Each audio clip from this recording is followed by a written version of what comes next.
ஒரு மனுஷனோட வளர்ச்சியை தடுக்க என்னென்ன சதித்திட்டம் தீட்டுறாங்க பாருங்க. கடந்த 25ஆம் தேதி டிவிக்கோட 2வது மாநாடு மதுரையில் நடந்துச்சு.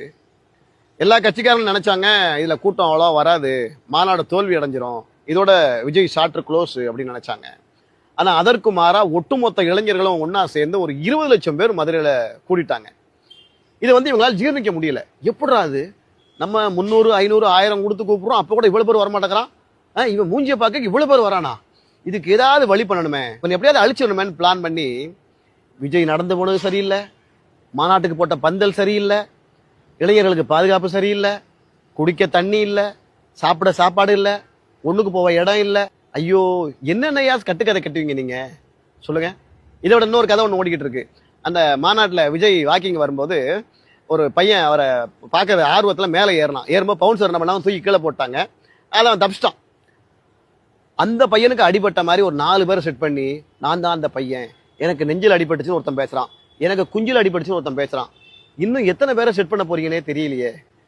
ஆள் இல்லாத ஊர்ல அண்ணன் தான் எம்எல்ஏன்ற மாதிரி 2 கட்சிக்கும் மாற்று கட்சி உருவாகவே கூடாது, நம்ம 2 பேருமே சேர்ந்து தமிழ்நாட்டை அழிச்சிடணும்னு முடிவு பண்ணிட்டீங்களா? ஒருத்தன் பூசா ஒரு நல்லது பண்ணிடக்கூடாதா? எதுக்கு இவ்வளவு தூரம் ஒரு வன்மம்?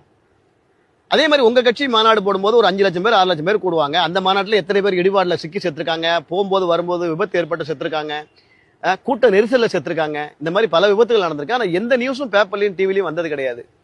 ஆனா புதுசா ஒருத்தன் வளர்ந்து வரவனை அப்படியே காலில் போட்டு கசக்கி மிதிச்சு அமிச்சிடணும்ல. யாருமே வரக்கூடாது. என்ன அநியாயம் பண்ணாலும் நம்மளோட முடிஞ்சிடணும். இன்னும் என்னென்ன பண்ண போறாங்கன்றது தெரியல. இதே மாதிரிதான் நல்லா வளர்ந்து வந்த கேப்டனை பல பேர் சதி பண்ணி அட்ரஸ் இல்லாம ஆக்குனாங்க. கேப்டனை பண்ண மாதிரியே விஜய் ஏதாவது பண்ணிடணும்னு நினைக்கிறாங்க. அது கண்டிப்பா நடக்காது. ஏன்னா கேப்டன் இருந்த காலத்துல மக்கள் அந்த அளவுக்கு விழிப்புணர்வா கிடையாது, எல்லார் கையிலயும் செல்போன் கிடையாது.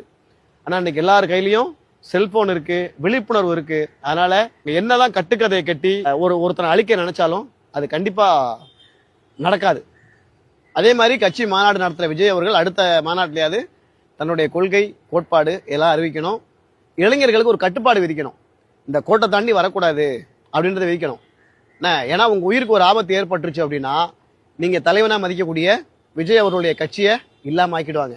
அதை புரிஞ்சுக்கோங்க. இதாவது ஒரு விபத்து நடந்துராதா, ஏன்னா 4 பேர் செத்து போயிட மாட்டானா, இதோட இவன் அட்ரஸ் இல்லாம ஆக்கிட மாட்டோமா அப்படின்னு பல கட்சிகள் கங்கணம் கட்டிட்டு அலையிறாங்க.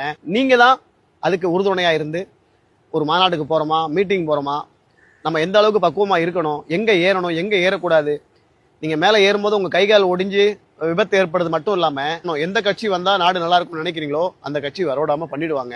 அதுக்கு பல சதி நடக்குது. அதுக்கு நீங்க எல்லாம் ஒத்துழைப்பு கொடுக்கணும்.